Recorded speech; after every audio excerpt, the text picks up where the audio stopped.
No grande evento de lançamento da empresa do meu marido, eu tinha um plano para chocar a todos. Eu iria revelar que era a herdeira de uma fortuna bilionária e, finalmente, anunciar nosso relacionamento ao mundo. Mas, ao entrar, ouvi a voz dele, fria e distante, perfurando o ar. Ela é tão ingênua, não faz a menor ideia do que realmente está acontecendo. Aquelas palavras me paralisaram. O coração, antes cheio de esperança, agora batia um ritmo frenético de puro pavor. Foi então que eu os vi, enroscados no sofá do escritório. A voz de Carlos flutuou pela porta de seu escritório, me paralisando no corredor da Indústrias Blackwood, no coração de São Paulo. Eu tinha vindo para fazer uma surpresa, vestindo o vestido verde esmeralda que ele me deu de aniversário, segurando o discurso onde eu revelaria que não era apenas sua esposa, mas Bruna Monteiro, a herdeira da Monteiro Farmacêutica, que secretamente financiava seus sonhos. A risada baixa e íntima de Lúcia Moraes ecoou. Por quanto tempo você planeja continuar brincando de casinha com ela? Pela fresta, vi-os no sofá de couro que eu ajudei a escolher. Seus dedos bem cuidados traçavam padrões no peito dele, enquanto ele brincava com o cabelo dela, ambos vestidos, mas de uma forma que sugeria que aquilo não era a primeira vez. Meus joelhos cederam. Eu me encostei na parede fria, agradecendo pelo apoio. O discurso na minha mão se desfez quando meu punho se fechou. 6 anos. 6 anos fingindo ser uma pessoa comum, escondendo minha fortuna para ter certeza de que o amor dele era real. E essa era a minha recompensa. Só até depois do lançamento de hoje à noite, Carlos disse, sua mão deslizando pelas costas de Lúcia. Assim que o financiamento for garantido, posso iniciar o processo de separação. O acordo pré-nupcial que a fiz assinar protege tudo o que eu construí. Tudo o que ele construiu. Com o meu dinheiro. Com os investimentos anônimos que eu canalizei para salvar sua startup em falência há 3 anos, 2 anos, e novamente no ano passado, quando ele quase levou a empresa à ruína com sua má gestão. A ironia tinha um gosto amargo. E a família dela? Lúcia perguntou. Ela não vem de uma família com dinheiro? Carlos riu, e o som me embrulhou o estômago. A avó dela deixou algumas joias que ela esconde na gaveta da cozinha. Acha que eu não sei. Provavelmente valem alguns milhares. Ela finge ser uma designer freelancer, mas eu vi a forma como ela olha para coisas caras. Gosto de champanhe com orçamento de cerveja. É por isso que tive que proteger meus bens com o pré-nupcial.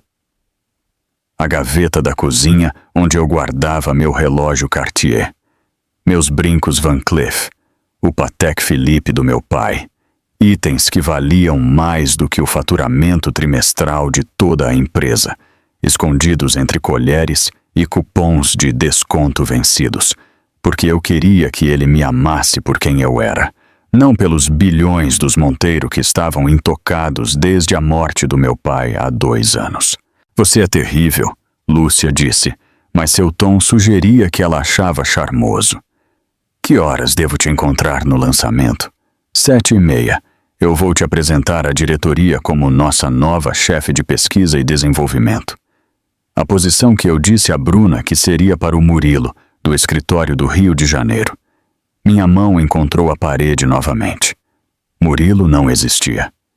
Eu tinha me perguntado sobre esse nome quando Carlos o mencionou, e até me ofereci para ajudar a preparar o pacote de boas-vindas.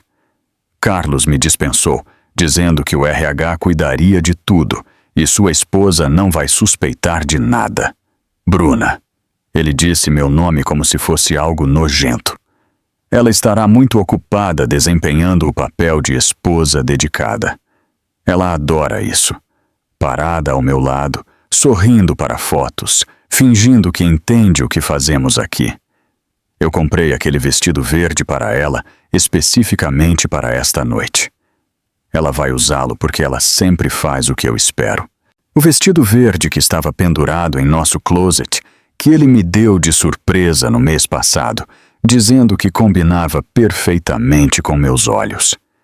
Eu tinha ficado tão tocada com o gesto, por ele se lembrar do nosso aniversário. Agora, eu entendi que era apenas mais um acessório em sua performance. Meu celular vibrou na bolsa.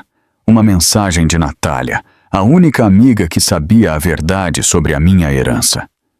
Você realmente vai contar para ele hoje à noite. Por favor, reconsidere. Algo me diz que isso está errado.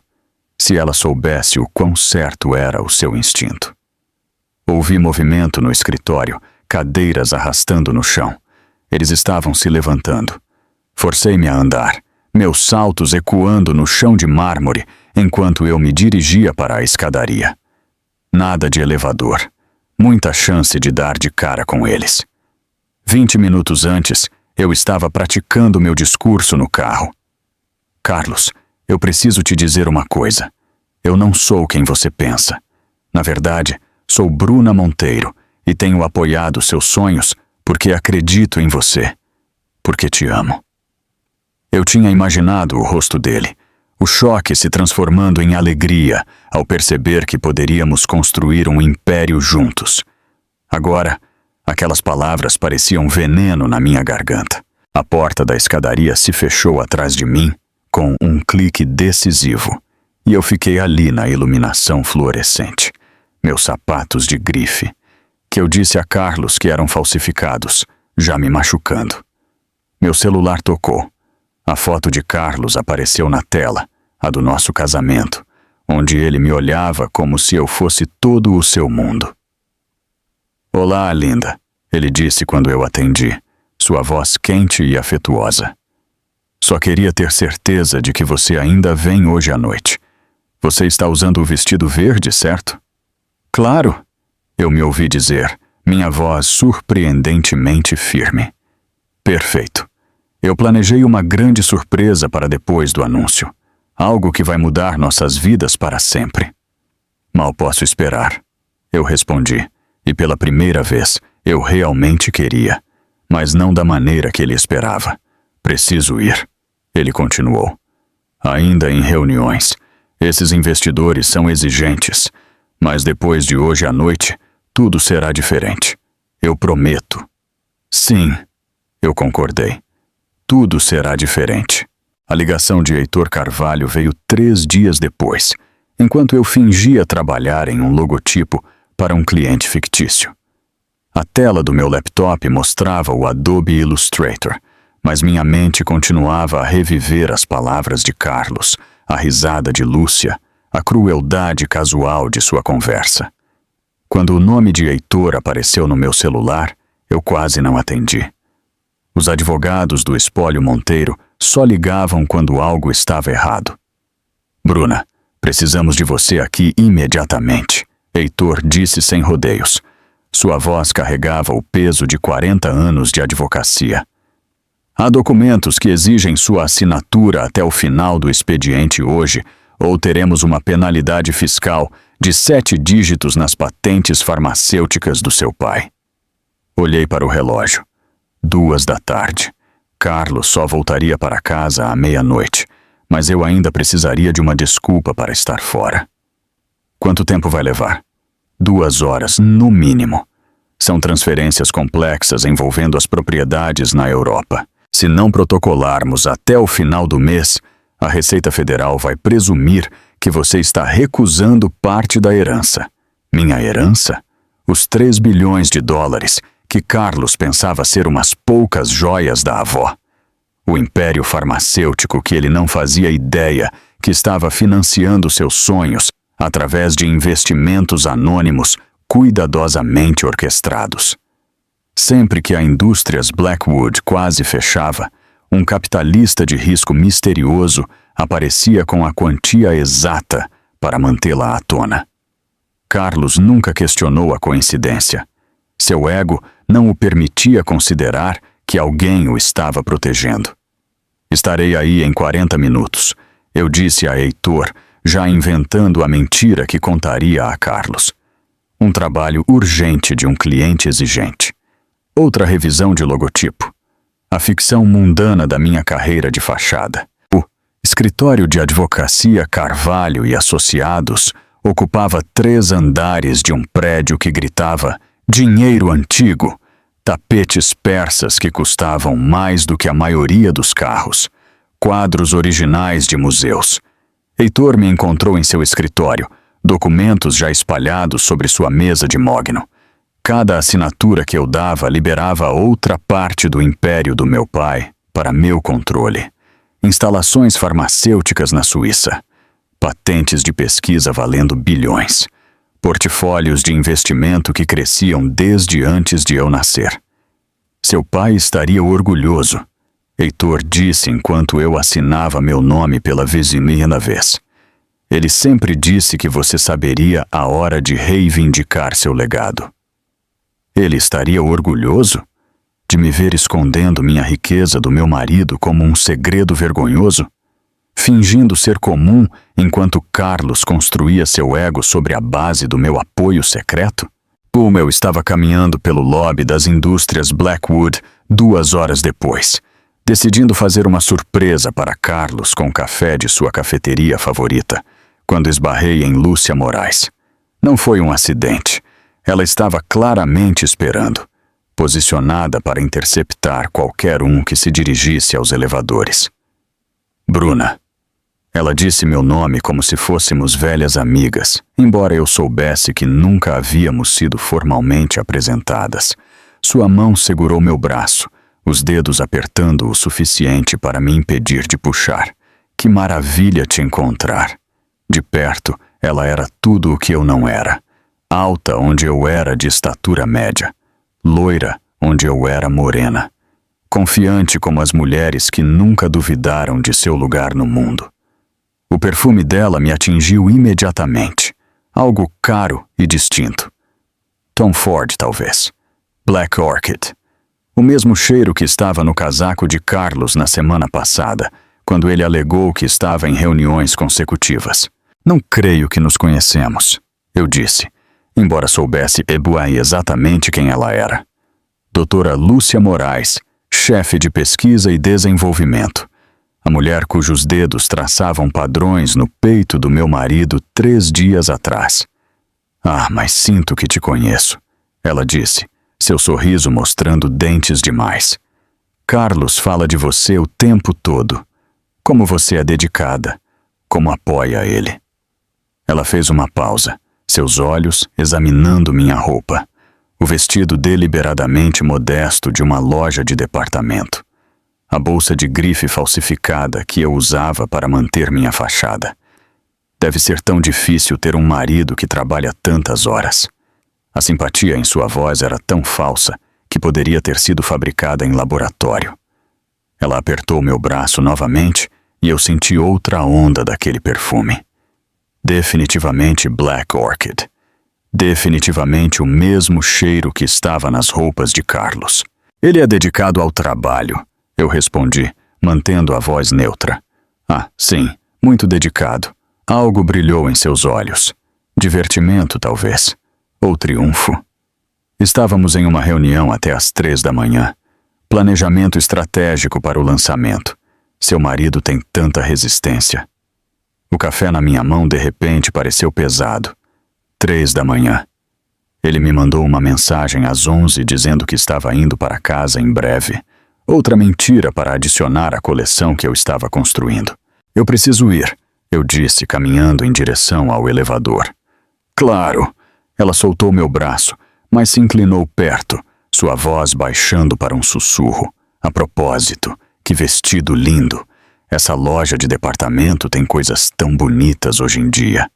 Ela se afastou antes que eu pudesse responder, seus saltos ecoando no mármore com a confiança de alguém que já havia vencido um jogo que eu nem sabia que estávamos jogando. Eu fiquei ali segurando o café que estava esfriando, me perguntando como ela sabia onde eu comprava. Será que Carlos tinha contado a ela?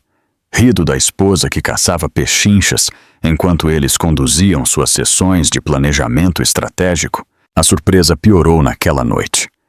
A mãe de Carlos, Helena, chegou sem avisar às 7, usando a chave reserva que nós tolamente demos a ela para emergências.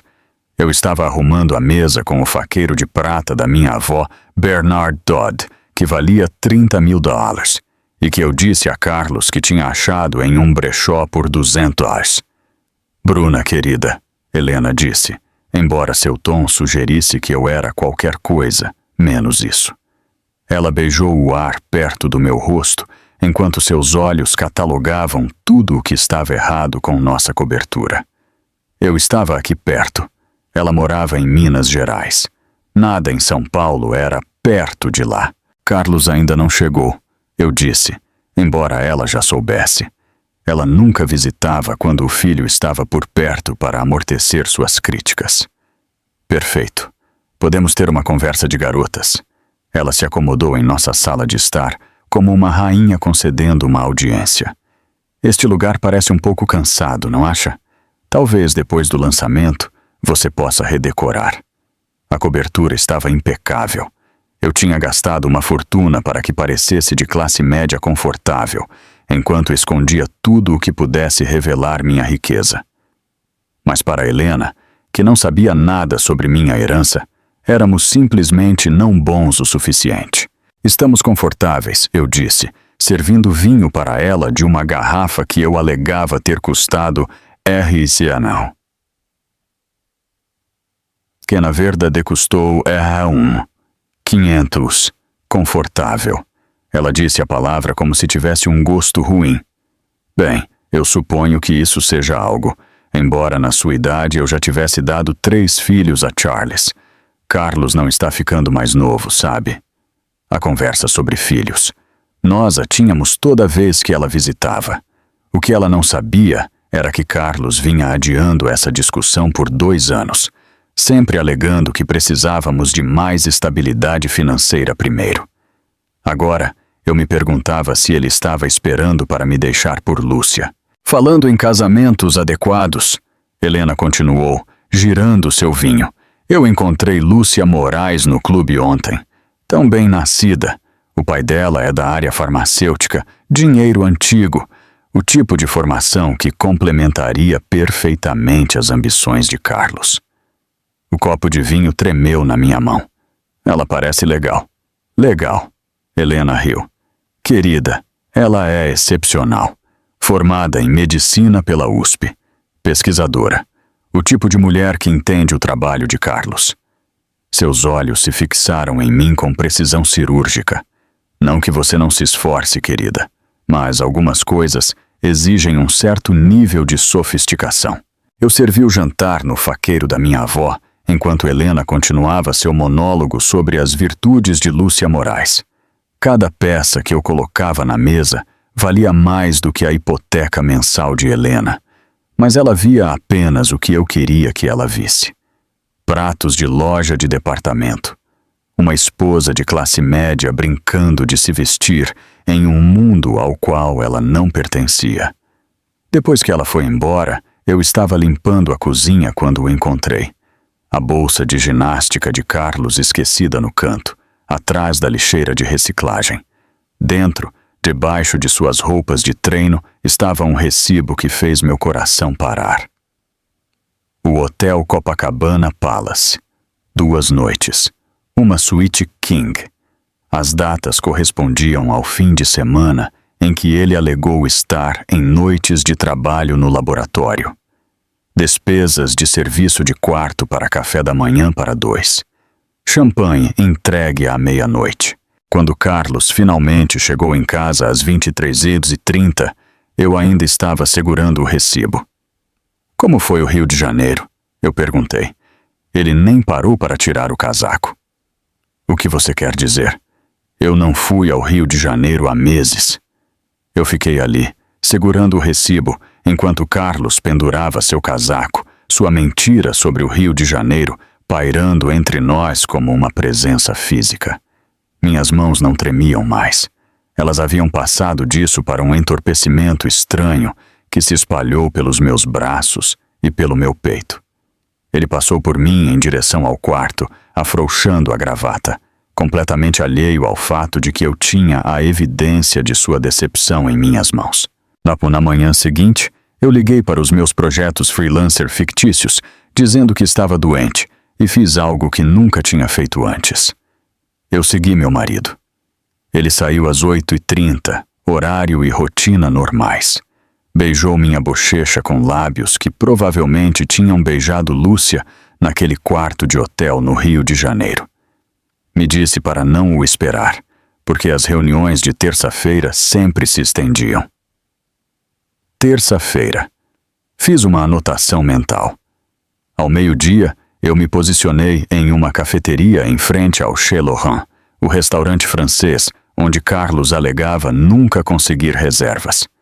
Pela janela, eu o vi chegar primeiro, verificando o relógio, alisando o cabelo. Ele tinha trocado de camisa desde a manhã. A azul que eu lhe dei no Natal foi substituída pela cinza que Lúcia tinha elogiado no jantar da empresa do mês passado. Ela chegou 10 minutos depois, e a forma como o rosto dele se iluminou fez meu peito se contrair. Ele se levantou para cumprimentá-la, sua mão pairando nas costas dela, enquanto ele a guiava para a mesa. Um canto de cabine, íntimo e parcialmente escondido. O garçom trouxe champanhe sem que fosse pedido. Este era claramente o local e a rotina de terça-feira deles. A mão dela se esticou pela mesa, os dedos se entrelaçando com os dele, enquanto eles olhavam para os menus que provavelmente já sabiam de cor. Ela jogou a cabeça para trás, rindo de algo que ele disse, e ele a observou com uma expressão que eu reconheci. A mesma forma como ele costumava me olhar quando estávamos namorando, quando eu ainda era misteriosa e excitante, antes de me tornar um móvel em sua vida cuidadosamente construída. Quando eles saíram às 14h30, Carlos a ajudou a colocar o casaco com tanta ternura que eu tive que desviar o olhar. Suas mãos demoraram nos ombros dela, ajustando a gola, colocando uma mecha de cabelo atrás da orelha. Os mesmos gestos que ele uma vez reservou para mim, agora realizados em uma calçada à luz do dia, onde qualquer um poderia ver, onde sua esposa podia ver. Eu dirigi para o apartamento de Natália em vez de ir para casa. Ela me viu e imediatamente me puxou para dentro, já pegando o vinho. Nós nos sentamos no sofá dela, o mesmo onde ela me ajudou a praticar meu discurso de revelação há apenas 2 semanas, quando eu pensava que meu maior problema era cronometrar o anúncio perfeitamente. Eu tenho que te contar uma coisa, Natália disse de repente, as mãos se torcendo em seu colo. Eu tenho tentado descobrir como dizer isso há semanas. O vinho no meu copo balançou perigosamente enquanto eu o colocava na mesa. O quê? 3 semanas atrás, eu estava no centro, procurando um presente de aniversário para minha mãe. Ela estava chorando agora, as lágrimas escorrendo pelo rosto. Eu passei pela Cartier e pela janela vi o Carlos. Ele estava com uma mulher loira. Ele estava experimentando anéis, Bruna. Anéis de noivado. O quarto se inclinou ligeiramente. Eu agarrei a almofada do sofá para me firmar. Lúcia, você a conhece. Ela trabalha na Blackwood. Chefe de pesquisa e desenvolvimento. As palavras saíram mecânicas, como se eu estivesse lendo de um catálogo. Formada em medicina pela USP. Dinheiro antigo. Bem-nascida, de acordo com a mãe de Carlos. Natália agarrou minhas mãos, as dela tremendo. Ele estava comprando um anel para ela, Bruna. A vendedora estava trazendo diferentes modelos. Ela estava posando com cada um, tirando selfies. Eles pareciam tão felizes. Eu queria entrar lá e gritar com ele, mas eu congelei. Eu tenho carregado essa culpa por 3 semanas. Eu sinto muito por não ter te contado antes. Um anel de noivado, enquanto ele ainda era casado comigo, enquanto ele ainda estava vindo para a nossa cama, comendo os jantares que eu cozinhava, fingindo ser o marido devoto em eventos da empresa. A audácia daquilo me roubou o fôlego. Quando você disse que foi isso? Eu perguntei, minha mente correndo pelas datas. 3 terças-feiras atrás, por volta das 2 da tarde. Terça-feira. O dia deles. Almoço no Chez Laurent, seguido por compras de anéis. Quão romântico. Quão perfeitamente planejado. Eu me perguntei se ele já tinha a pedido em casamento, se ela estava usando o anel em algum lugar que eu não podia ver, ou se ele estava esperando até depois do lançamento, depois que ele garantisse seu financiamento e pudesse se livrar de mim sem arriscar a empresa. Naquela noite, eu esperei até que Carlos estivesse profundamente adormecido, sua respiração uniforme e pesada. Seu celular estava carregando na mesa de cabeceira, mas eu não precisava dele. Eu tinha algo melhor: acesso às nossas contas conjuntas, as que ele não sabia que eu monitorava através do meu próprio aplicativo bancário. Eu me sentei na mesa da cozinha com meu laptop, o brilho da tela baixo, e comecei a investigar. Lá estavam eles, pequenas transferências toda semana. R$ 500 aqui, R$ 700 ali, sempre para o mesmo número de conta que eu não reconhecia. As transferências estavam acontecendo há mais de um ano, rotuladas como planejamento de investimento ou diversificação de portfólio. 50.000 US$ sistematicamente movidos para fora de nossas economias conjuntas. Mas eu conhecia esses padrões. Eu havia gerenciado centenas de milhões em fundos dos Monteiro. Tinha visto todos os tipos de manobras financeiras possíveis.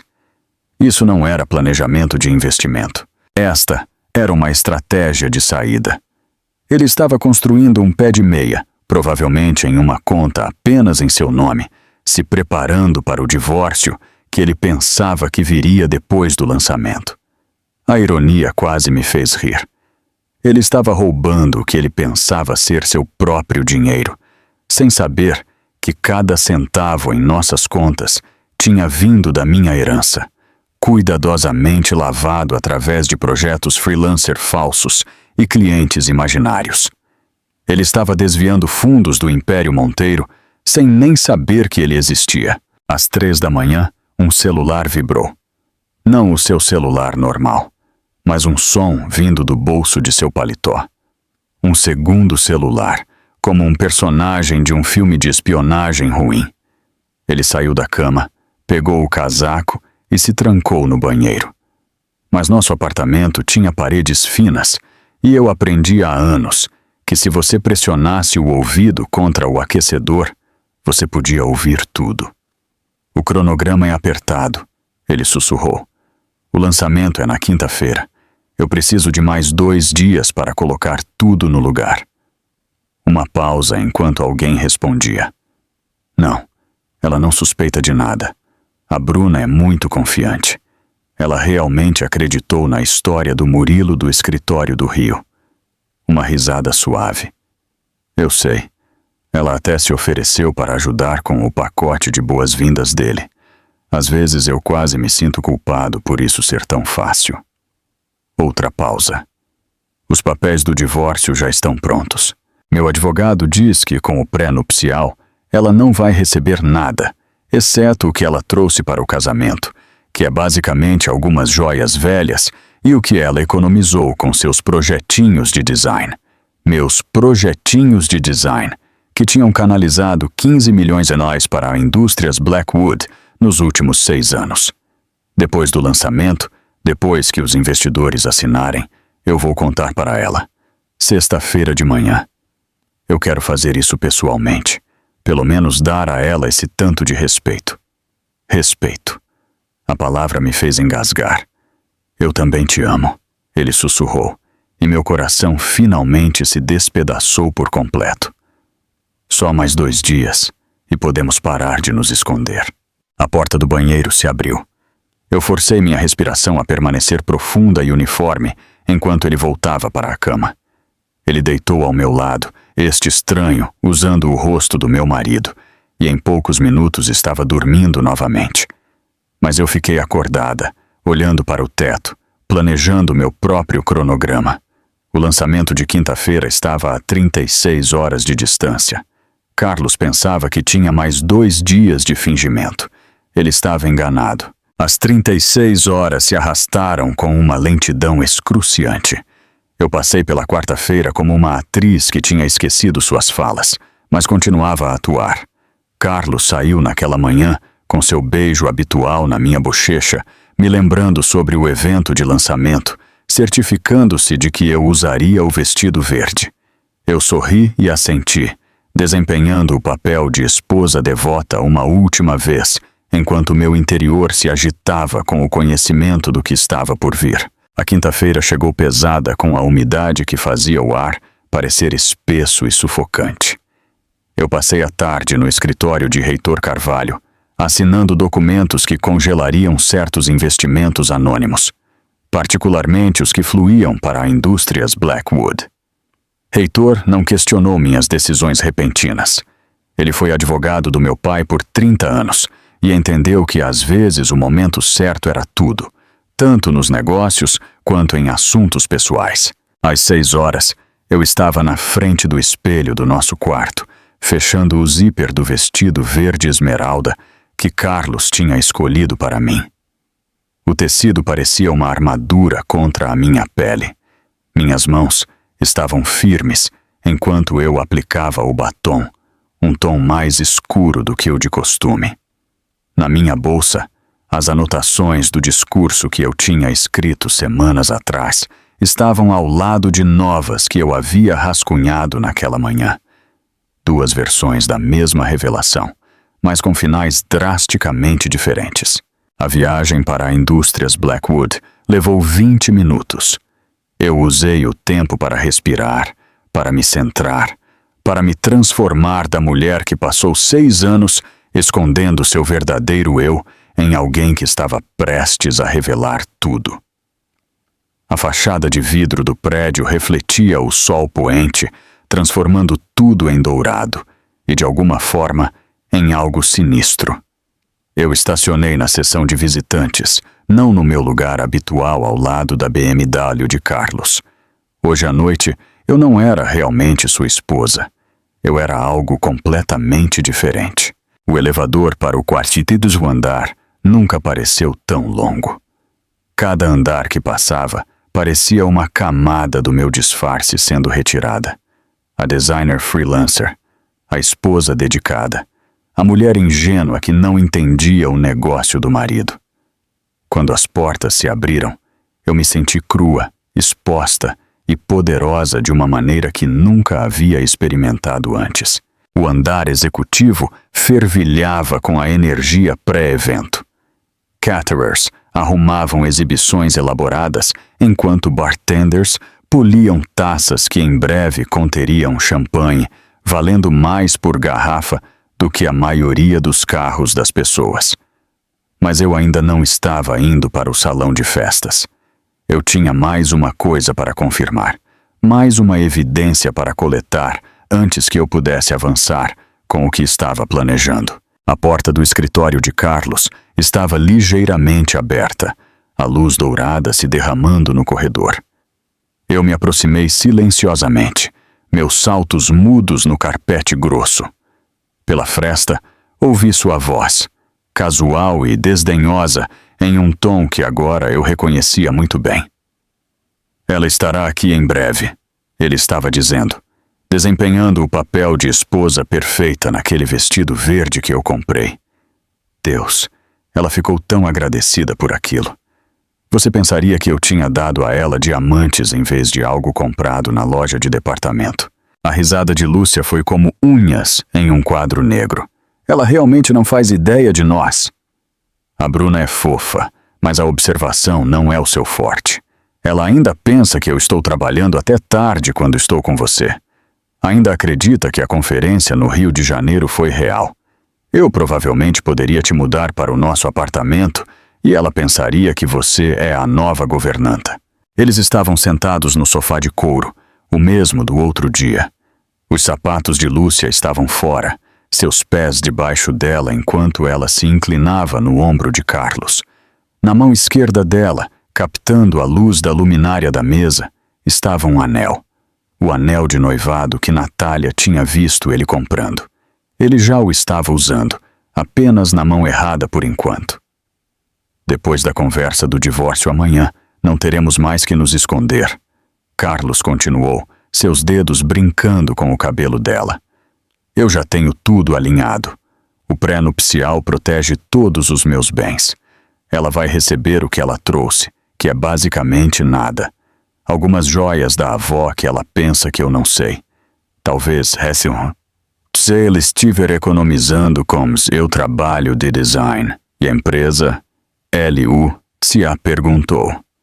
Assim que Olan se boaceamento de hoje, hablar à noite for um sucesso e os investidores assinarem. A Blackwood ser avaliada em mais de 100 milhões. Nada que ela possa tocar, graças àquele pré-nupcial. Ela estava tão ansiosa para provar que não estava atrás do meu dinheiro, que assinou sem sequer pedir para um advogado dar uma olhada. A ironia daquela declaração quase me fez gargalhar. O pré-nupcial protegia os bens dele, sim, mas também protegia os meus. Cada investimento anônimo, cada transferência de empresa de fachada, cada centavo da fortuna dos Monteiro permanecia sob meu controle. Ele estava tão focado em se proteger de uma caçadora de fortunas que nunca considerou que ele poderia ser o verdadeiro caçador. Eu me afastei da porta e fui para o banheiro executivo, o com balcões de mármore e cabines individuais que trancavam corretamente. Eu parei na pia, encontrando meus próprios olhos no espelho. A mulher que me encarava não era a mesma que tinha praticado discursos sobre amor e parceria.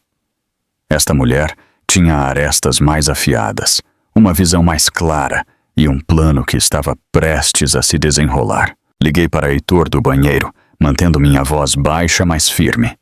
Execute as transferências que discutimos. Todas elas. Imediatamente. Você tem certeza? Assim que eu fizer isso, não pode ser revertido. Tenho certeza. Em seguida, liguei para a empresa de segurança que eu tinha contatado no início da semana. Segurança Mercúrio. Aqui é Bruna Monteiro. Eu preciso da sua equipe na Indústrias Blackwood dentro de 1 hora. Posição discreta, mas visível quando eu der o sinal. Entendido, senhora Monteiro. Teremos 6 agentes a postos. Eu retoquei meu batom, ajeitei o vestido esmeralda uma última vez e caminhei em direção ao salão de festas. A transformação estava completa. Eu não estava entrando como a esposa ingênua de Carlos. Eu estava entrando como Bruna Monteiro, herdeira de um império farmacêutico, prestes a recuperar meu poder da forma mais pública possível. As portas do salão de festas estavam abertas, revelando um mar de gente rica de São Paulo. Investidores, membros do conselho, jornalistas e influenciadores, todos ali para celebrar o triunfo da Blackwood. Eles se viraram quando eu entrei, muitos me reconhecendo como a esposa de Carlos, oferecendo sorrisos e parabéns. Um membro do conselho, Richard Klein, se aproximou imediatamente, sua esposa Margarida ao seu lado. Bruna, você deve estar tão orgulhosa, Richard disse apertando minha mão. O Carlos construiu algo notável. Sim, eu concordei, meu sorriso perfeitamente calibrado. A noite de hoje certamente será notável. Margarida se inclinou, conspiratoriamente. Ele tem sorte de ter uma parceira tão dedicada. Por trás de todo homem de sucesso, não é? Às vezes, eu respondi, pegando uma taça de champanhe de um garçom. A mulher não está por trás dele. Às vezes, ela esteve na frente o tempo todo e ele simplesmente não notou. Eles riram, achando que era uma piada. Se eles soubessem o quão literal eu estava sendo. Eu me movi pela multidão, aceitando parabéns e elogios pelo sucesso de Carlos. Cada elogio adicionava combustível ao fogo que queimava no meu peito. Várias pessoas mencionaram a sorte que Carlos tinha de me ter, como meu apoio deve ter significado tudo durante os anos difíceis. Mais do que você imagina, eu disse a cada um deles, sorrindo mais a cada minuto que passava. As luzes diminuíram e Carlos apareceu no pódio, sua confiança já irradiando. Ele parecia o CEO de sucesso em seu terno Tom Ford, aquele que eu tinha comprado para ele no ano passado com o dinheiro dos Monteiro, que ele não sabia que existia. Atrás dele, uma tela enorme exibia o logotipo da Indústrias Blackwood, elegante e moderno, construído sobre mentiras e investimentos anônimos de uma esposa que ele pensava não ser ninguém. Senhoras e senhores, Carlos começou, sua voz carregando aquele calor que ele usava em reuniões com investidores. Hoje à noite marca a culminação de 6 anos de inovação, dedicação e ciência revolucionária. A Indústrias Blackwood está pronta para revolucionar a terapia genética, e nós não poderíamos ter feito isso sem cada um de vocês. A multidão aplaudiu educadamente. Notei Lúcia se posicionando perto do palco, perto o suficiente para ser vista, mas não tão perto para parecer presunçosa. Ela tinha trocado de roupa, agora usando um vestido de coquetel preto que provavelmente custava mais do que ela supostamente ganhava em um mês. O anel de noivado tinha desaparecido de sua mão direita, provavelmente escondido em sua bolsa. Carlos continuou seu discurso, descrevendo projeções e oportunidades de mercado, usando palavras como sinergia e mudança de paradigma que faziam os investidores pegarem seus talões de cheque. Ele era bom nisso, eu tinha que admitir. A performance, a presença de comando, a capacidade de fazer as pessoas acreditarem em sua visão. Ele simplesmente não tinha percebido que toda a sua visão tinha sido financiada pela mulher que ele chamou de ingênua 4 horas atrás. Antes de continuarmos com a apresentação técnica, Carlos disse, seu sorriso se alargando, eu quero tirar um momento para agradecer a alguém muito especial, minha esposa, Bruna, que tem sido minha rocha ao longo desta jornada. Querida, você pode vir aqui? A multidão se virou para mim, aplaudindo calorosamente. Isso não fazia parte do roteiro, pelo menos não do que eu tinha preparado. Mas Carlos adorava seus gestos, suas demonstrações públicas, que o faziam parecer o marido devoto. Eu coloquei minha taça de champanhe e caminhei em direção ao palco, meus saltos ecoando. Cada passo parecia uma caminhada em direção à minha própria execução e ressurreição, simultaneamente. Carlos estendeu a mão para me ajudar a subir os 3 degraus. Sua palma estava seca e quente, a mão de alguém totalmente confiante em seu controle da situação. Ele me puxou para perto, beijando minha bochecha para as câmeras que já estavam piscando. Ela não é maravilhosa? Ele disse no microfone, seu braço ao redor da minha cintura possessivamente. 6 anos apoiando meu sonho, nunca reclamando das noites tardias ou das reuniões intermináveis. Eu não poderia ter feito isso sem ela. A ironia daquela declaração quase me fez rir. Ele literalmente não poderia ter feito isso sem mim, só que não da maneira que ele estava insinuando. A multidão aplaudiu novamente, e eu vi várias esposas de membros do conselho secando os olhos, comovidas por aquela demonstração de devoção conjugal. Na verdade, eu disse, minha voz se espalhando pelo salão antes que Carlos pudesse continuar.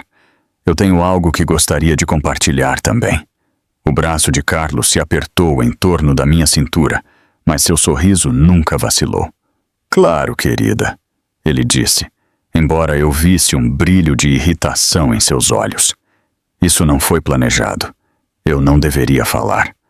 Eu me soltei suavemente de seu aperto e peguei o microfone. O peso dele parecia certo em minhas mãos, como uma arma que eu estava esperando para usar. O salão ficou em silêncio, centenas de rostos virados para o palco, expectantes e curiosos. Obrigada a todos por estarem aqui esta noite. Eu comecei, minha voz mais firme do que os meus batimentos cardíacos. Esta é de fato uma ocasião importante, e estou honrada em fazer parte dela. Carlos está certo de que eu tenho apoiado seu sonho por 6 anos. O que ele não sabe é exatamente o quanto de apoio eu tenho fornecido. Uma onda de confusão passou pela multidão. A mão de Carlos tocou meu cotovelo, um aviso disfarçado de afeto. Vocês veem? Eu continuei, me afastando de seu alcance. Carlos teve um investidor anônimo nos últimos 6 anos. Alguém que acreditou em sua visão o suficiente para investir milhões quando os bancos não emprestavam um centavo. Alguém que salvou a Blackwood da falência não uma, não 2, mas 3 vezes. A confusão no salão se transformou em interesse.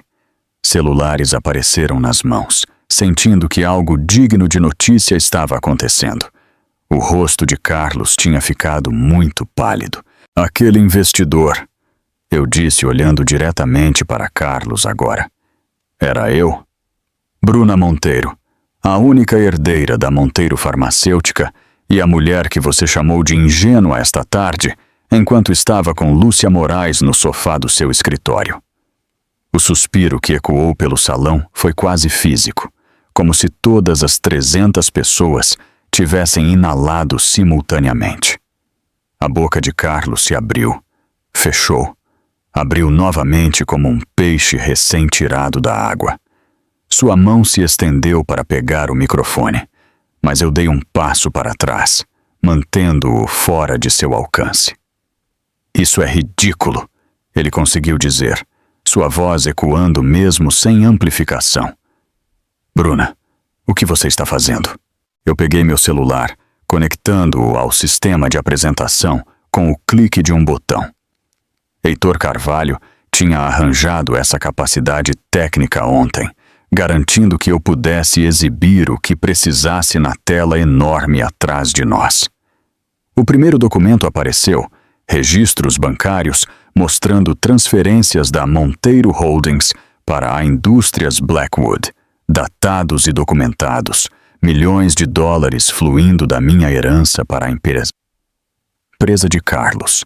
Cada rodada de financiamento, eu disse, minha voz crescendo mais forte a cada palavra. Cada injeção de capital de emergência, cada empréstimo que manteve esta empresa viva veio do dinheiro dos Monteiro. Meu dinheiro. O dinheiro que Carlos não sabia que eu tinha, porque eu queria ter certeza de que ele me amava por quem eu era, não pela minha herança. A tela mudou para mostrar uma foto que Heitor havia fornecido, meu pai e eu em uma reunião da diretoria dos Monteiro há 5 anos, claramente me identificando como sua filha e herdeira. Então outro documento, a papelada da empresa de fachada, mostrando como os investimentos haviam sido estruturados para permanecerem anônimos. Lúcia havia começado a se mover em direção à saída, mas a equipe de segurança Mercúrio já estava em posição, sua presença sutil, mas eficaz. Ela parou, presa entre a multidão e a equipe de segurança, seu rosto pálido sob as luzes do salão. Mas essa nem é a melhor parte. Eu continuei, sentindo o poder do momento percorrer minhas veias. Esta tarde, enquanto me preparava para o evento de hoje à noite, eu descobri algumas irregularidades financeiras interessantes. Parece que alguém tem movido dinheiro das contas operacionais da Blackwood para contas pessoais. Alguém tem cobrado despesas pessoais como custos da empresa. Alguém tem cometido o que eu acredito que o Ministério Público chamaria de peculato e fraude. A tela se encheu com as evidências que eu havia reunido nos últimos 3 dias. As faturas falsificadas, as transferências suspeitas, a conta do hotel no Rio de Janeiro cobrada da empresa como despesa de conferência, quando nenhuma conferência existiu. O rosto de Carlos tinha passado de pálido para cinza, suas mãos segurando o pódio como se isso pudesse impedir que ele se afogasse. "Segurança!" Alguém gritou da multidão. "Chamem a segurança!"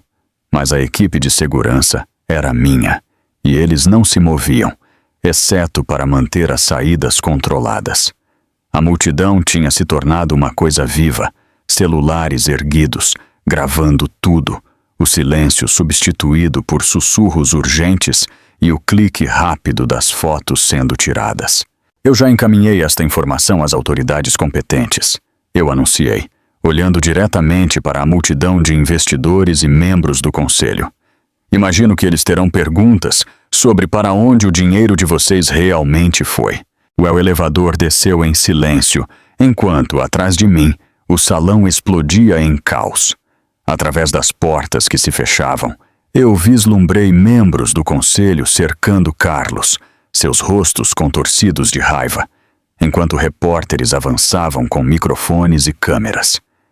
A equipe de segurança Mercúrio mantinha suas posições, garantindo a ordem, mas não protegendo Carlos das consequências que finalmente o estavam alcançando. Meu telefone começou a vibrar antes mesmo de eu chegar ao estacionamento. O nome de Carlos piscava na tela, ligação após ligação que eu deixei cair na caixa postal. Então vieram as mensagens de texto, rápidas e cada vez mais desesperadas. "O que você fez? Precisamos conversar. Isso é insano. Você não entende o que acabou de destruir. Atenda seu telefone agora." Eu silenciei o aparelho e o coloquei na minha bolsa enquanto caminhava para o meu carro. O manobrista, um jovem que sempre foi gentil comigo, me entregou as chaves com os olhos arregalados. Ele claramente tinha ouvido o que havia acontecido lá em cima. As notícias viajavam rápido em prédios como este, especialmente quando envolviam humilhação pública e crimes federais. A viagem para a nossa cobertura levou 15 minutos em um trânsito estranhamente leve. Eu usei o tempo para ligar para Heitor Carvalho, que atendeu no primeiro toque, apesar de ser quase 10 da noite. "Eu assisti à transmissão ao vivo", ele disse sem rodeios. "Vários repórteres estavam transmitindo. Você lidou com isso de forma notável. Preciso dos papéis do divórcio protocolados na primeira hora da manhã", eu disse, minha voz surpreendentemente firme. "E preciso que você congele todos os bens conjuntos imediatamente." Já em andamento, eu tomei a liberdade de preparar tudo após nossa reunião de ontem. O acordo pré-nupcial que Carlos insistiu é, na verdade, bastante favorável a você, já que ele protege todos os bens pré-matrimoniais e heranças. Ele essencialmente se trancou para fora da fortuna dos Monteiro sem perceber que ela existia. A ironia disso não me passou despercebida. Carlos estava tão preocupado em proteger seus futuros ganhos de uma esposa caçadora de fortunas que ele assinou qualquer reivindicação aos meus bilhões. Seu advogado provavelmente o parabenizou por sua perspicácia. Eu cheguei à cobertura e encontrei as fechaduras já trocadas. A gerência do prédio agia rápido quando o Heitor ligava. Minhas novas chaves funcionaram perfeitamente e eu entrei no que tinha sido nosso lar, mas agora parecia uma cena de crime que eu precisava processar e evacuar. Meu telefone continuava a vibrar incessantemente. As mensagens de Carlos tinham evoluído de raiva para barganha.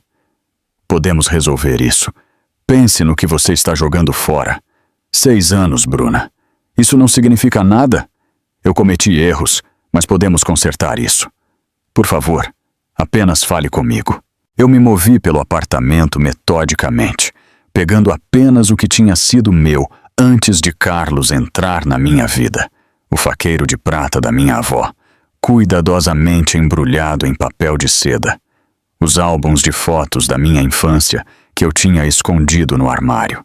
As joias que eu mantinha escondidas na gaveta da cozinha, incluindo o relógio Cartier e as peças Van Cleef, que valiam mais do que o carro de Carlos. Todo o resto, os móveis que nós escolhemos juntos, a arte que compramos em nossa lua de mel, os presentes caros que ele me deu ao longo dos anos, eu os deixei para trás. Eram adereços de uma performance da qual eu não estava mais participando. Natália chegou à meia-noite com caixas e uma lealdade feroz. Ela me olhou e me abraçou, o que quase quebrou minha compostura. "Estou orgulhosa de você", ela sussurrou. "O que você fez hoje à noite foi incrível." Eu me sinto entorpecida, eu admiti, continuando a arrumar enquanto ela ajudava. Eu pensei que me sentiria vingada, ou brava, ou algo assim, mas eu só me sinto vazia. "Isso é choque", ela disse, embrulhando outra peça. "As emoções virão mais tarde. Agora, Nós só precisamos te tirar daqui. As mensagens de Carlos tinham mudado novamente, desta vez para ameaças. Você destruiu tudo pelo que eu trabalhei. O Ministério Público está apreendendo nossas contas por causa da sua cena. Meus advogados vão te enterrar. Você acha que venceu, mas isso não acabou. Ninguém me humilha assim. Eu as mostrei para Natália, que imediatamente as encaminhou para Heitor. Evidência de assédio seria útil se Carlos decidisse ir além das mensagens de texto. Embora, dado que investigadores federais provavelmente já estavam preparando acusações contra ele, ele tinha problemas maiores do que nosso divórcio. Às 2 da manhã, tínhamos meus pertences carregados no SUV de Natália e em um pequeno caminhão de mudança. A cobertura parecia estranha com a minha presença apagada, como um cenário depois que a peça terminou. Eu deixei minhas chaves no balcão de granito junto com a aliança de casamento que eu tinha tirado no elevador. Sem bilhete. Sem explicação. O espaço vazio onde eu existia diria tudo o que era necessário. A viagem para a propriedade em Angra dos Reis levou 2 horas em rodovias vazias. Eu tinha herdado a propriedade quando meu pai morreu, mas nunca tinha morado lá, mantendo-a através de uma empresa de gestão, enquanto eu fingia ser de classe média em São Paulo. Quando passamos pelo portão, sensores de movimento acionaram uma iluminação sutil que iluminou uma casa que eu só tinha visitado 3 vezes desde o funeral. 20 cômodos de solidão imaculada se espalharam diante de nós. A sala de entrada, por si só, era maior do que a maioria dos apartamentos, com um lustre que supostamente pertencia a algum barão da indústria no século XIX. Natália assobiou suavemente enquanto carregávamos caixas por cômodos que ecoavam com nossos passos. Isso é insano, ela disse, colocando uma caixa no que seria meu quarto. Você é dona de tudo isso e estava morando naquela cobertura fingindo ser comum? Eu queria ser amada por quem eu era, não pelo que eu tinha, eu disse, minhas palavras soando ocas. Veja como isso funcionou bem. Nós encontramos champanhe na adega, garrafas vintage que valiam milhares, e bebemos em copos de papel que trouxemos de um posto de gasolina. O contraste parecia apropriado de alguma forma, sentadas em uma mansão de 40 milhões de dólares, bebendo champanhe em copos de conveniência, enquanto meu casamento implodia em todas as plataformas de mídia do país. Heitor ligou às 4 da manhã. Agentes federais invadiram a Indústrias Blackwood há 1 hora. Eles estão apreendendo todos os computadores e registros financeiros. Carlos foi levado para interrogatório. Lúcia Moraes também. Já. Eu me sentei mais ereta na cadeira de couro do escritório do meu pai, aquela que ele tinha importado da Inglaterra décadas atrás. Sua documentação foi muito completa. Combinada com o que eles estão encontrando nos computadores, eles têm o suficiente para mandados de prisão pela manhã. Além disso, 3 grandes investidores já entraram com ações civis contra Carlos pessoalmente. O pré-nupcial não vai protegê-lo disso. Depois que Heitor desligou, eu liguei a televisão no escritório do meu pai. Cada canal de negócios estava cobrindo a história. Alguém tinha editado clipes da confrontação transmitida ao vivo. Minha voz clara e condenatória, enquanto eu revelava tanto a minha identidade quanto a traição de Carlos. A manchete na parte inferior dizia: herdeira dos Monteiro, expõe fraude do marido em lançamento da empresa. Um analista já estava especulando sobre o que isso significava para a Indústrias Blackwood.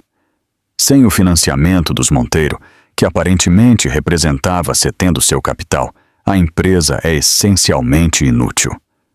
Some-se a isso as alegações de fraude e a investigação do Ministério Público, e estamos olhando para um colapso total na abertura do mercado. Natália me encontrou ali quando o nascer do sol pintou o oceano visível através das janelas do escritório. Ela trouxe café e xícaras de verdade desta vez, e nós nos sentamos juntas, assistindo minha antiga vida ser dissecada por estranhos na televisão. Como você se sente? Ela perguntou cautelosamente. Eu considerei a pergunta. Em 12 horas, eu tinha ido de ser a esposa ingênua de Carlos para me expor como uma herdeira bilionária que derrubou a empresa de seu marido na televisão ao vivo. Meu telefone mostrava centenas de mensagens de números que eu não reconhecia. Repórteres, provavelmente, ou pessoas que, de repente, se lembraram de que éramos amigos na faculdade. Livre, eu disse finalmente, e quis dizer isso. A palavra livre mal tinha saído dos meus lábios quando o celular de Natália vibrou com um alerta de notícia.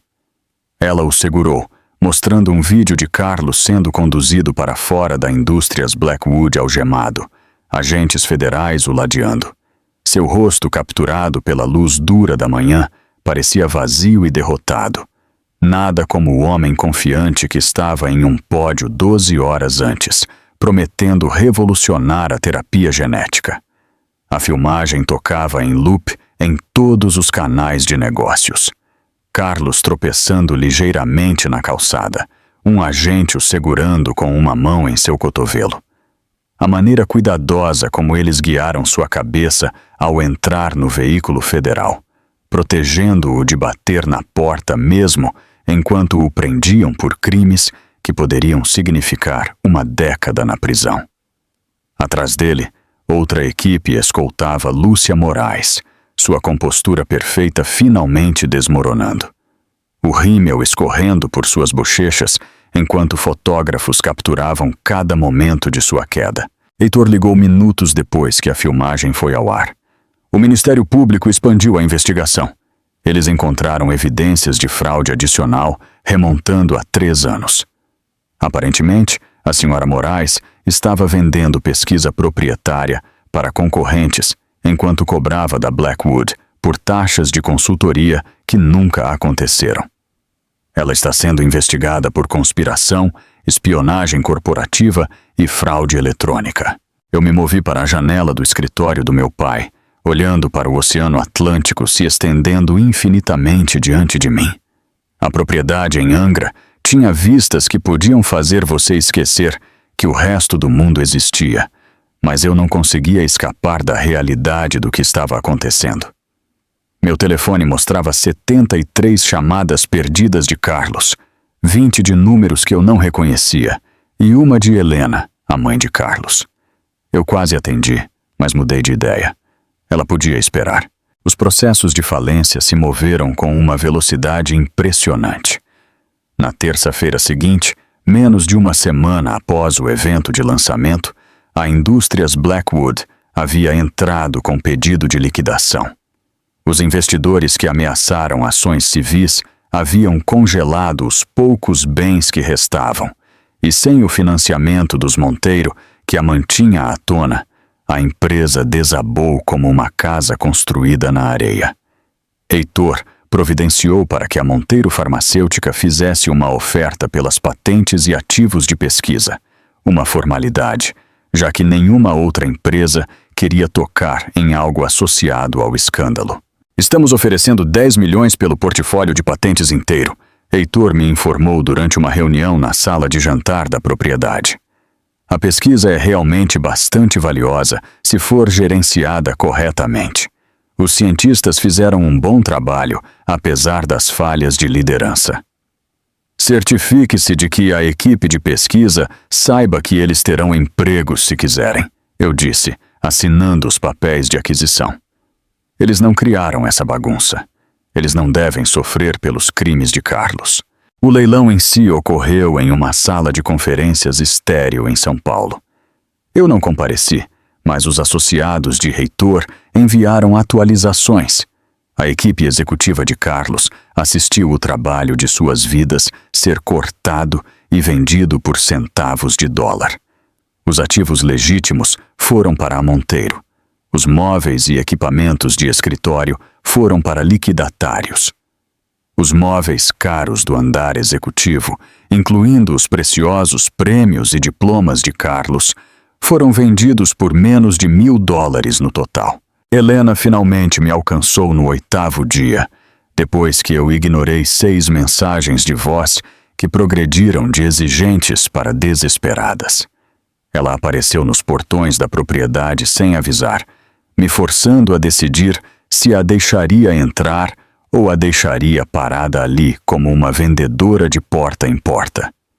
Contra meu melhor julgamento, eu pedi a segurança para escoltá-la até a entrada da frente. A mulher que entrou no escritório do meu pai tinha pouca semelhança com a Helena, que criticava minha limpeza e questionava minha dignidade como esposa de seu filho. Seu cabelo geralmente perfeito estava murcho, suas roupas de grife pareciam amassadas, e seus olhos continham o tipo de desespero que eu reconheci de pessoas que perderam tudo o que pensavam que importava. Por favor, ela disse antes que eu pudesse falar, afundando na cadeira em frente à minha mesa sem ser convidada. Você tem que ajudá-lo. Você tem que dizer a eles que isso é tudo um mal-entendido. Não há mal-entendido, Helena.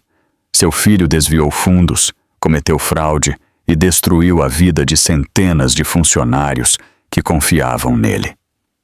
Ele cometeu erros, ela disse, as lágrimas fluindo agora, destruindo uma maquiagem que provavelmente levou 1 hora para ser aplicada. Mas ele não merece perder tudo. Ele é meu único filho, Bruna. Certamente você pode entender o amor de uma mãe.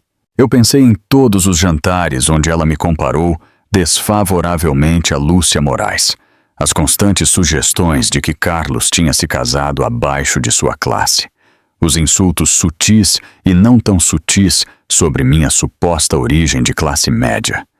Mas olhando para ela agora, quebrada e implorando, eu senti algo que não esperava. Não perdão, certamente não isso, mas uma espécie de piedade cansada. Eu não posso ajudar Carlos, eu disse firmemente. Ele criou essa situação com suas próprias escolhas, mas eu posso garantir que seu fundo de confiança pessoal permaneça protegido das ações civis, o que seu falecido marido estabeleceu. É modesto, mas a manterá confortável. Ela soluçou mais forte, se de alívio ou de desespero contínuo, eu não sabia. Depois que ela foi embora, Natália me encontrou parada na janela novamente, assistindo o sol se pôr sobre o oceano. Isso foi mais generoso do que ela merecia, Natália observou. Ela é uma mulher amarga e egoísta que criou um filho à sua imagem, eu respondi.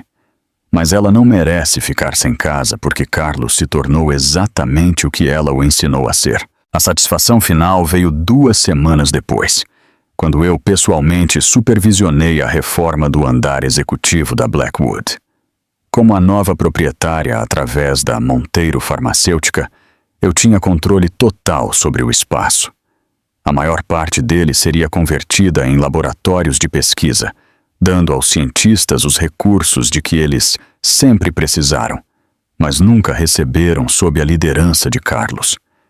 Mas seu escritório, aquele canto onde eu o ouvi me chamar de ingênua, onde eu o vi com Lúcia, aquele espaço merecia um tratamento especial.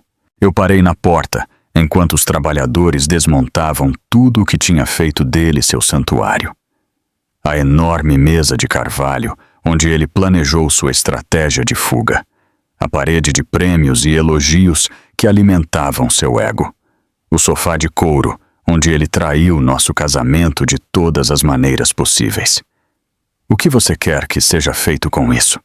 O capataz segurou uma foto emoldurada que estava na mesa de Carlos. Nossa foto de casamento, aquela onde ambos parecemos delirantemente felizes antes das mentiras, segredos e traições. Lixo, eu disse sem hesitação. Tudo vai para a caçamba. Eu assisti da janela enquanto os trabalhadores jogavam o sofá sobre a borda para a caçamba industrial abaixo. Ele aterrissou com um estrondo satisfatório, o couro se rasgando, as molduras se estilhaçando. 6 anos de casamento reduzidos a lixo em um container de metal, esperando para ser levado e esquecido. O escritório se tornaria um depósito de suprimentos, prateleiras de papel de impressora e cartuchos de toner, onde o ego de Carlos uma vez viveu. Os zeladores guardariam esfregões e baldes, onde ele guardava seus segredos e mentiras. Sempre que alguém precisasse de suprimentos de escritório, eles caminhariam pelo espaço onde Carlos Blackwood pensou que estava construindo um império, nunca sabendo que estavam nos destroços de um homem que confundiu crueldade com força e decepção com inteligência. Enquanto eu assinava as ordens de reforma finais, meu telefone vibrou com uma mensagem de um número desconhecido. Eu quase a apaguei, presumindo que era outro repórter, mas algo me fez lê-la. Senhora Monteiro, aqui é a doutora Patrícia Kim da equipe de pesquisa. Obrigada por salvar nossos empregos e nosso trabalho. Não vamos decepcioná-la. A equipe de pesquisa ainda não sabia, mas sob a liderança dos Monteiro, eles completariam o avanço da terapia genética que Carlos prometeu, mas nunca entregou.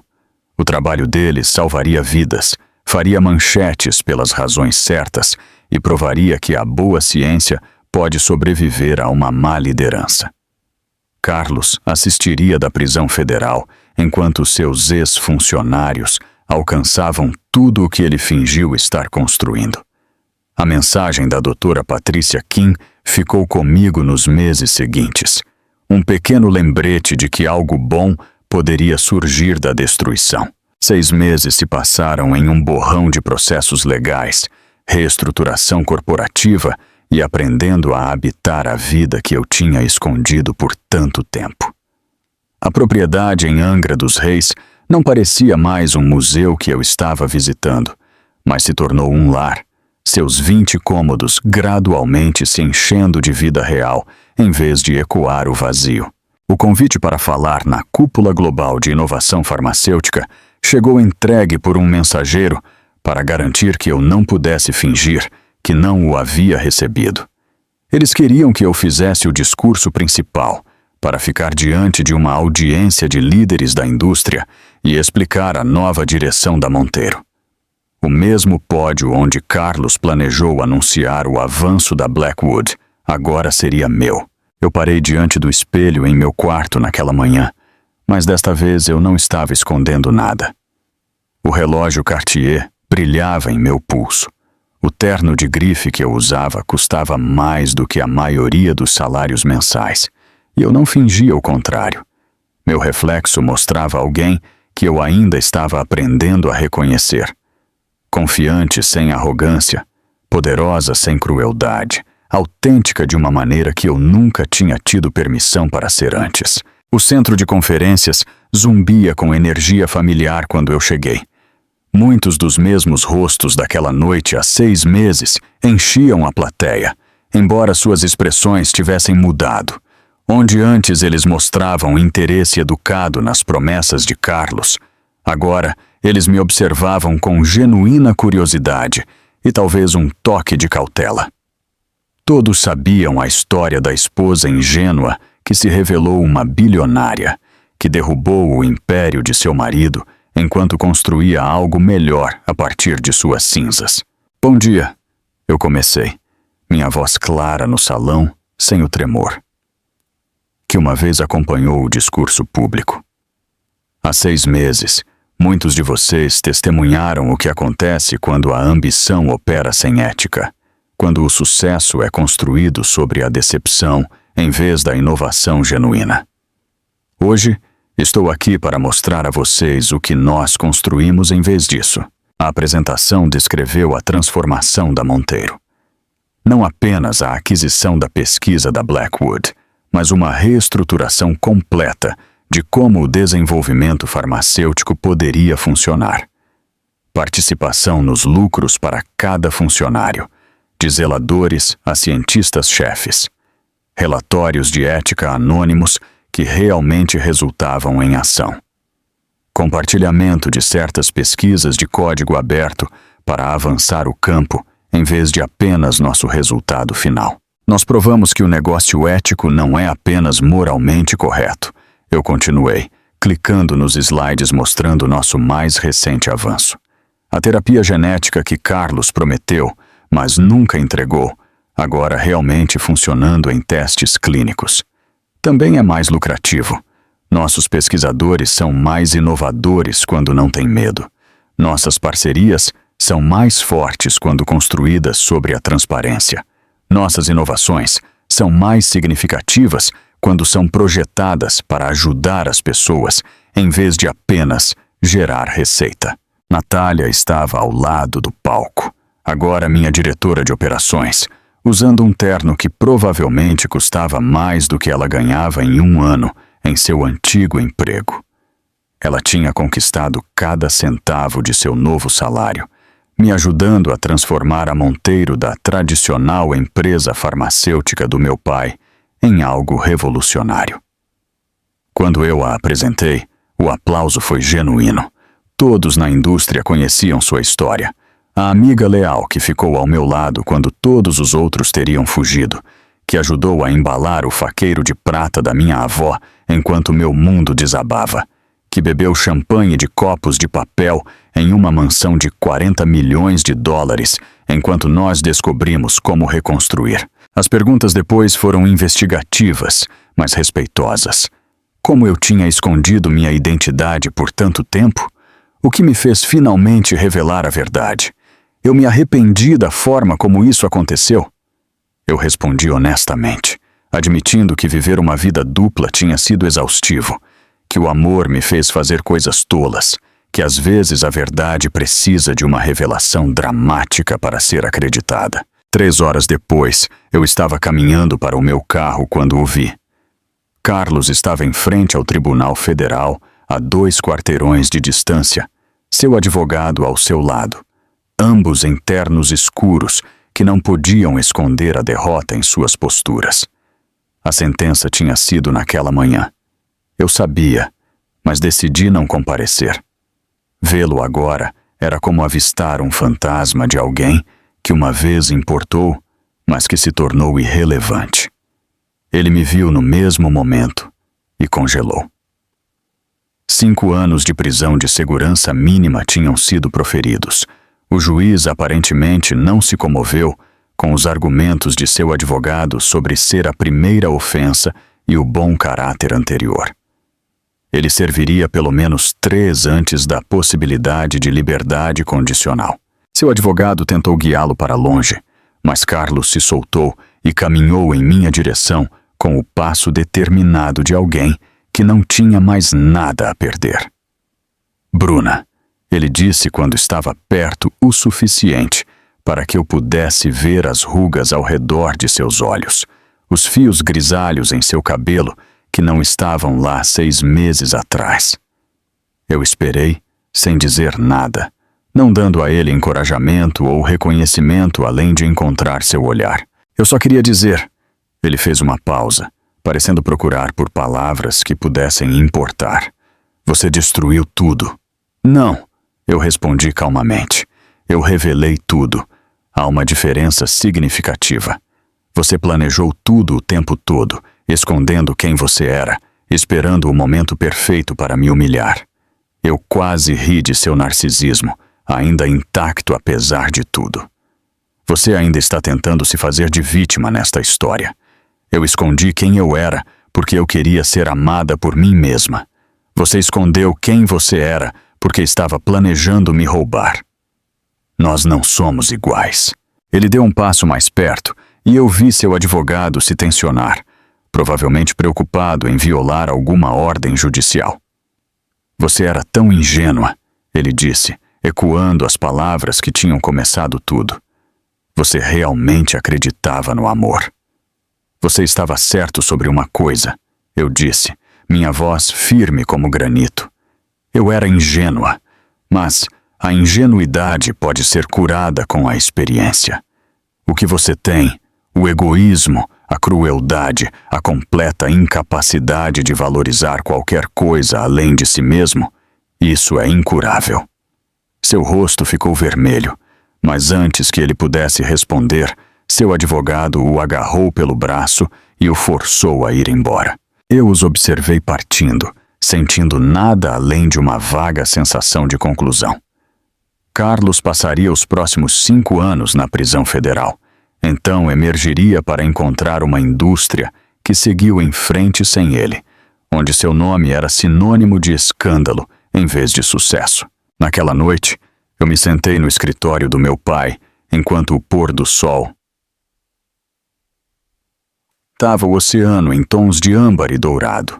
Em minhas mãos estava a carta que ele havia deixado com os documentos do espólio, uma que eu tinha lido 100 vezes, mas que só agora eu realmente entendi.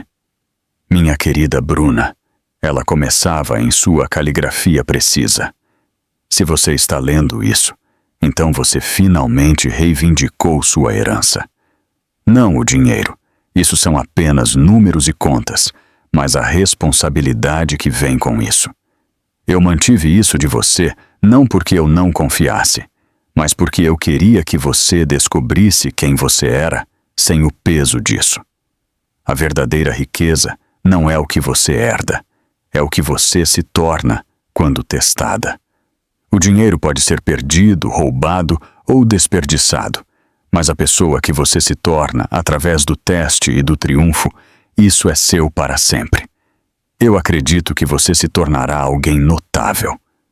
Com amor, papai. A carta tremeu ligeiramente em minhas mãos, enquanto as lágrimas que eu não esperava borravam as palavras.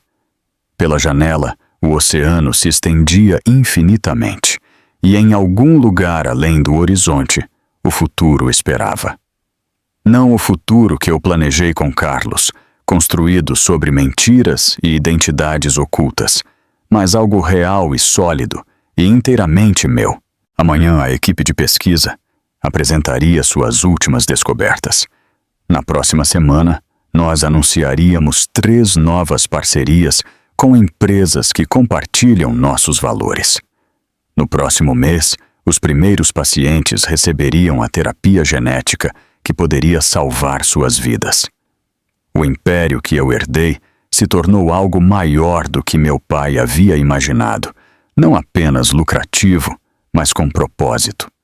Algumas mulheres herdam fortunas e as gastam, outras as herdam e as escondem. Eu fiz as 2 coisas e aprendi que nenhuma delas traz felicidade. A verdadeira satisfação veio ao usar essa fortuna para construir algo significativo, cercada por pessoas que valorizavam a lealdade acima do pedigree e a verdade acima das aparências. Se essa história de vingança calculada te manteve no limite da sua cadeira, deixa o seu like agora mesmo. Minha parte favorita foi quando Bruna revelou sua identidade como a herdeira dos Monteiro, no evento de lançamento, vendo o rosto de Carlos se esvaziar de cor ao perceber que sua esposa ingênua tinha financiado seus sonhos o tempo todo. Qual foi o seu momento favorito de justiça? Deixa nos comentários abaixo. Não perca mais histórias emocionantes como esta. Inscreva-se no canal e ative o sininho para não perder nenhum vídeo.